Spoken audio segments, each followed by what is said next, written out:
अम्मा, मौसी कब तक पहुंच जाएंगी?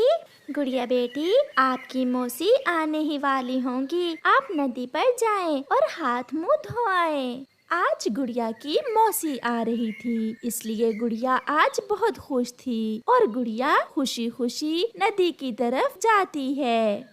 गुड़िया की मौसी भी एक हवाई बस में बैठकर पहाड़ों वाले जंगल पहुंच गई थी और खड़ी किसी ऑटो का इंतजार कर रही थी।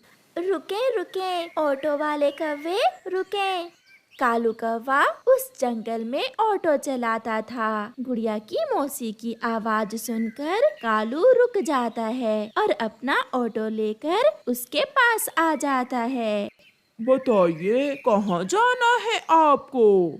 मुझे अपनी बहन के घर जाना है। जंगल की दूसरी तरफ पीपल के बड़े पेड़ पर है उनका घर। बैठे, मैं अभी ले जाता हूँ। पहले बता दें कि आप कितने पैसे लेंगे। आप बैठे तो वो भी बताता हूँ।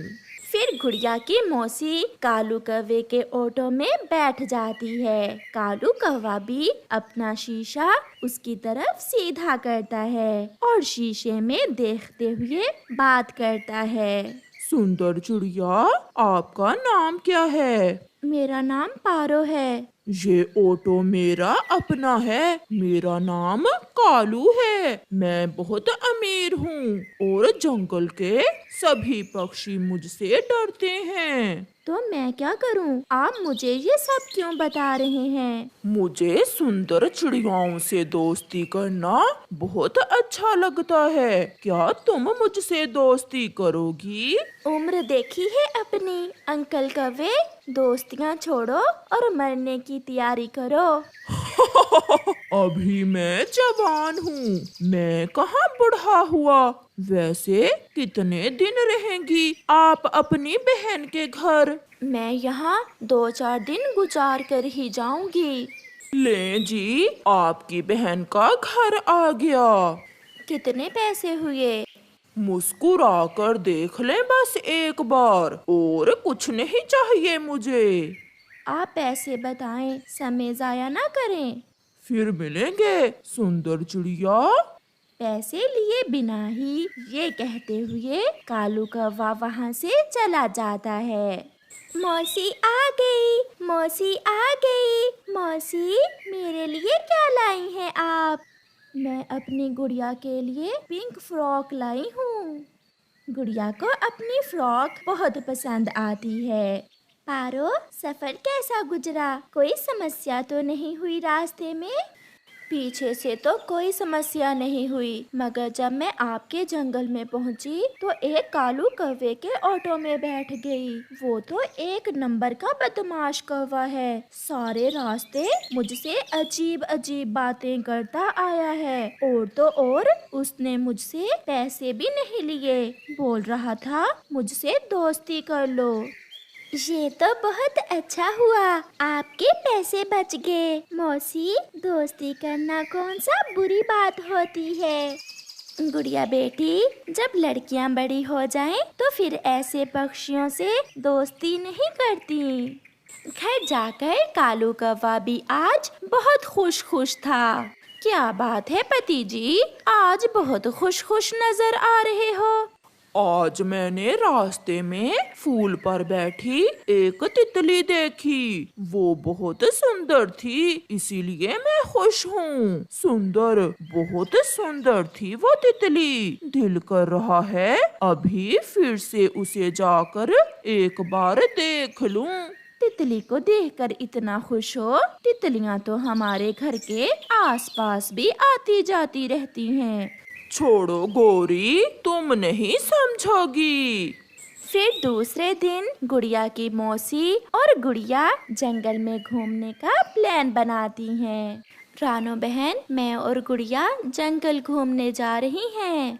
मम्मा, मम्मा, मैं मौसी को लेकर झरने पर भी जाऊंगी। जाओ जाओ, शाम को जल्दी लौट आना। फिर गुड़िया अपनी मौसी के साथ घर से निकलकर ऑटो स्टॉप की तरफ जाती है। पति जी, काम पर जाने से पहले मुझे कुछ पैसे दे जाओ। घर में राशन भी नहीं है और सब्जियां भी खत्म हो गई हैं। नहीं है मेरे पास पैसे, जब होंगे दे दूंगा। फिर कालू कौवा घर के बाहर खड़ा अपना ऑटो स्टार्ट करता है और ऑटो स्टॉप की तरफ जाता है। वो कालू कौवा जो कल पारो चिड़िया से पैसे भी नहीं ले रहा था और उसे बता रहा था कि वो बहुत अमीर है, वो अपनी पत्नी को तो घर में सब्जी के पैसे भी नहीं देता था। कौवा जैसे ही स्टॉप पर पहुंचता है तो पारो को कबूतर के ऑटो में बैठा हुआ देखता है। मोटे कबूतर, तू कहाँ से आ गया? पारो को तो मेरे साथ बैठना चाहिए था। फिर कालू कौवा कबूतर को दूर से इशारा करके अपनी तरफ बुलाता है। क्या हुआ कालू, मुझे क्यों बुलाया है तुमने? यार कबूतर, ये लो 50 रुपए। मगर क्यों? वो जो चिड़िया तुम्हारे ऑटो में बैठी हुई है उसे मेरे ऑटो में बिठा दो और उससे कहो कि तुम्हारा ऑटो खराब हो गया है। कबूतर कुछ सोचे बिना 50 रुपए लेता है और पारो चिड़िया से कहता है, बहन, मेरा ऑटो खराब हो गया है, आप इस साथ वाले ऑटो में बैठ जाएं।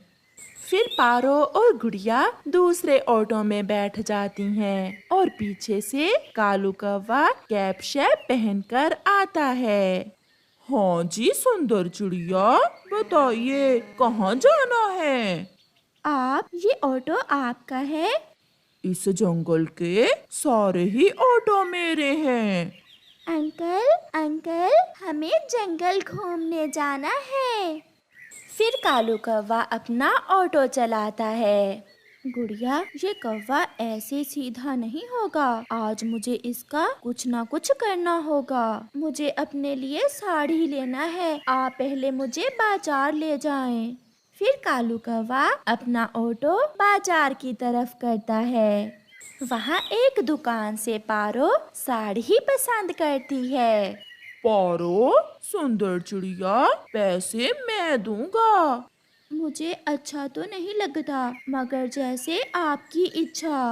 मुस्कुराते हुए पारो कालू से ऐसा कहती है। कालू तो खुशी से उछलने लगता है। लग गया, तीर ठीक निशाने पर लग गया। फिर कालू कौवा पैसे दे देता है।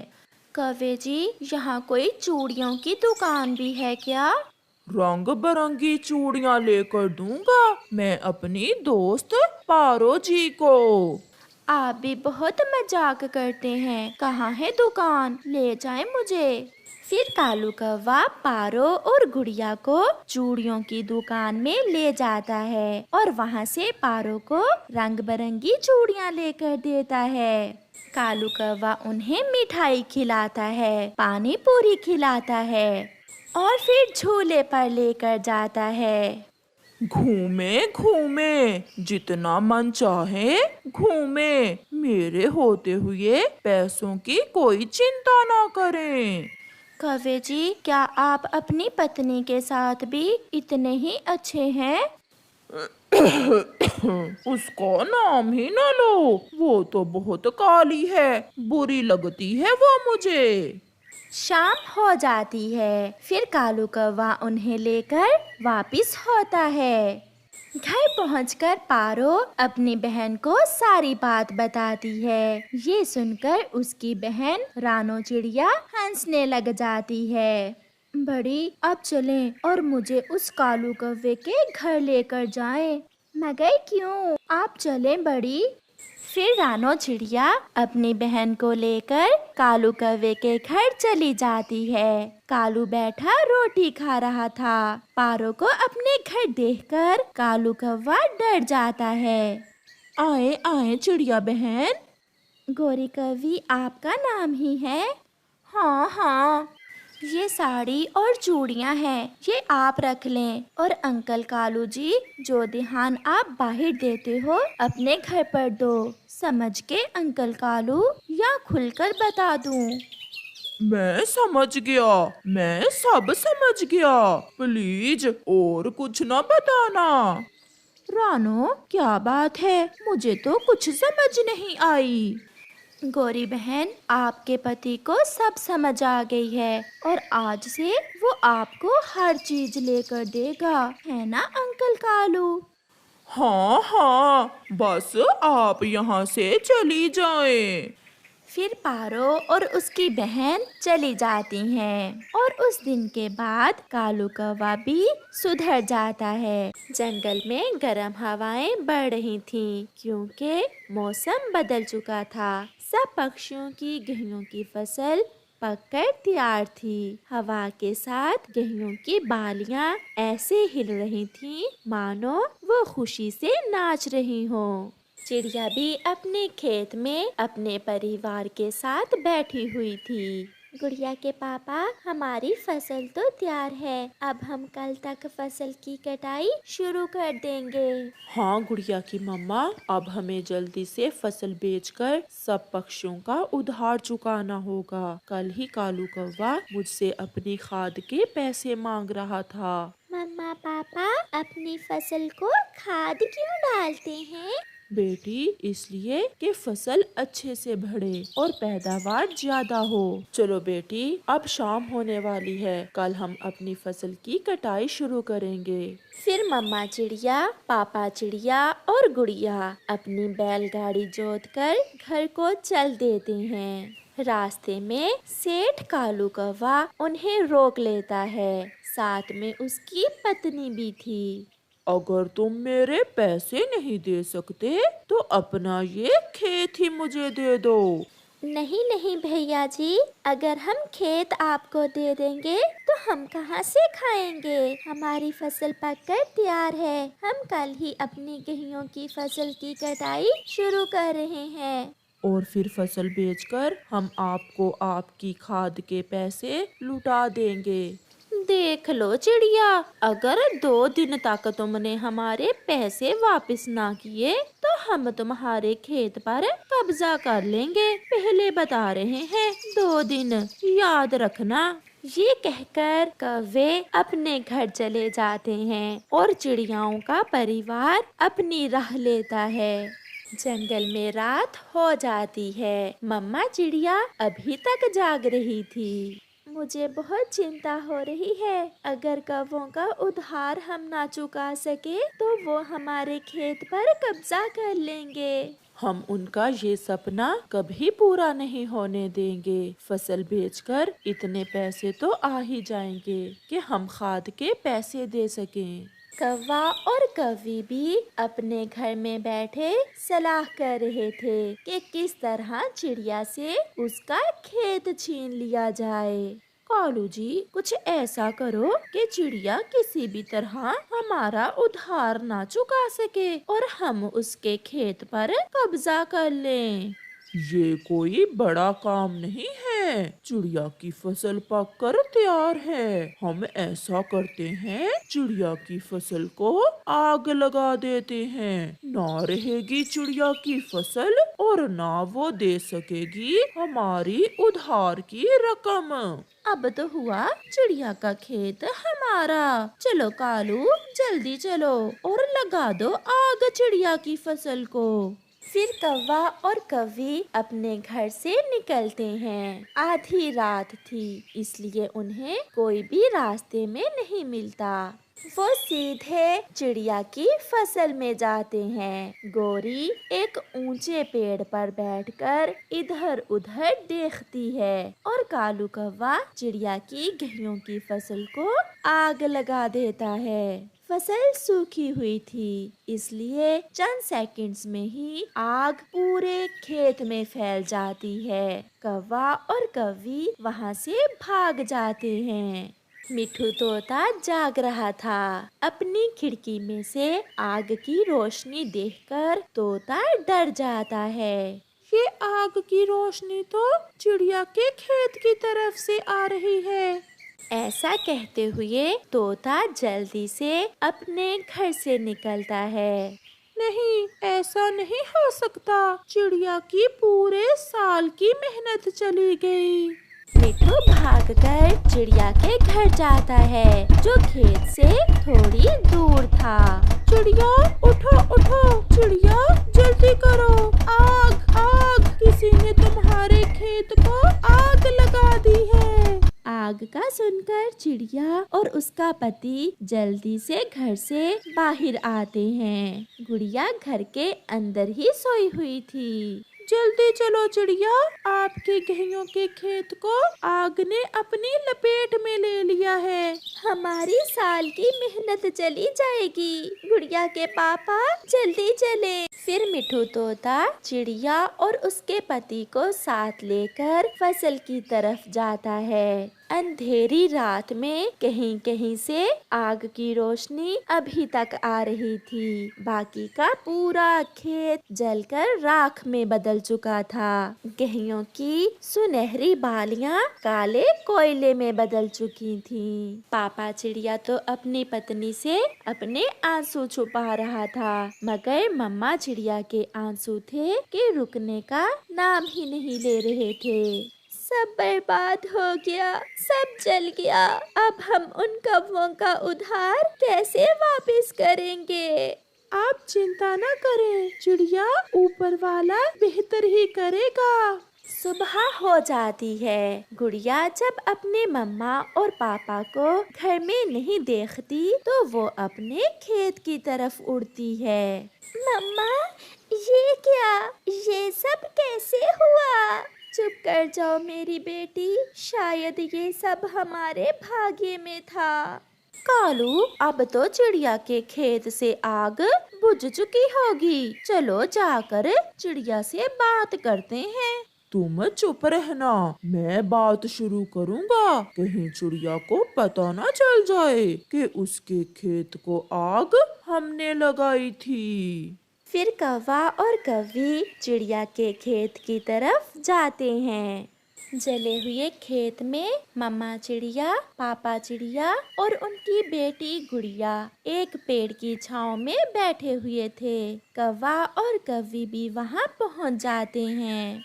ये सब कैसे हुआ? तुम्हारी तो सारी फसल ही जल गई चिड़िया। चिड़िया, अब तुम हमारी खाद के पैसे कहाँ से दोगी? चिड़िया और उसका पति चुप थे। वो तो पहले ही बहुत दुखी थे। वो कौवों को क्या जवाब दे सकते थे? देखो चिड़िया, अब तो एक ही उपाय है कि तुम अपना खेत हमें दे दो। पैसे तो तुम्हारे पास है नहीं। अगर पैसे ना दिए तो फिर ब्याज और भी बढ़ जाएगा। मुझे सब पता है कौवो, अगर पता है तो फिर तुम यहाँ से जा सकते हो। आज से ये खेत हमारा हुआ। मिट्ठू तोता भी भागता हुआ कबूतर के पास जाता है। साहिब जी, अगर आप चिड़िया की उधार की रकम अदा कर दें तो मैं वादा करता हूँ कि चिड़िया अगली फसल बेचकर आपके पैसे लौटा देगी। मैं पैसे तो दे देता हूँ, मगर याद रखना चिड़िया अपनी फसल मुझे ही बेचेगी और मैं उससे फसल अच्छे दामों खरीद लूँगा। आप चिंता न करें, अब के बाद चिड़िया अपनी हर फसल आपको ही बेचा करेगी। फिर कबूतर पैसों की थैली लेकर मिट्ठू के साथ जाता है और जाकर कबूतर चिड़िया को पैसे दे देता है। चिड़िया, ये आपकी अगली फसल का एडवांस रहा और बाकी की बात आपको मिट्ठू बता देगा। चिड़िया ये सब देखकर बहुत हैरान थी। कौवो, तुम अपने पैसे लो और यहाँ से भाग जाओ और फिर कभी दोबारा इस तरफ ना आना। कालू जी, ये क्या हुआ? हमारा सारा प्लान फेल हो गया। फिर कौवे अपने पैसे लेकर वहाँ से चले जाते हैं। अगर आप जैसे दोस्त हों तो कोई भी मुश्किल बड़ी नहीं होती। आप दोनों का बहुत बहुत धन्यवाद। और कबूतर भैया, अब हम सब मिलकर पहले से भी ज्यादा मेहनत करेंगे और इस खेत में अब मकई की फसल उगाएंगे।